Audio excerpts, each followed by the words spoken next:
பொதுவாகவே சமகால படங்களில் இளையராஜா இசையமைக்காத படங்களில் இளையராஜாவின் பாடல் பயன்படுத்தப்படுகிறது என்றாலே அவரிடம் முறையான அனுமதி வாங்கியும் சிலர் பயன்படுத்துகிறார்கள், சிலர் அனுமதி வாங்காமலும் பயன்படுத்துகிறார்கள்.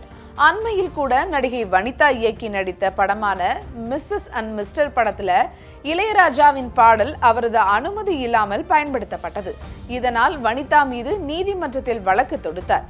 இந்த சம்பவங்கள் பல தொடர்ந்து நடைபெற்று கொண்டுதான் இருக்கு. இந்த நிலையில இப்படியான சர்ச்சைகள் வேண்டாம், இசைஞானி இளையராஜாவிடம் முறையான அனுமதியை வாங்கி அவரது பாடலை பயன்படுத்துவது என்பதுதான் சரி என்பதை புரிந்து கொண்ட இயக்குனர் கார்த்திக் யோகி மற்றும் ப்ரோகோட் படக்குழு இசைஞானியை சந்திச்சு அனுமதி வாங்கியிருக்காங்க.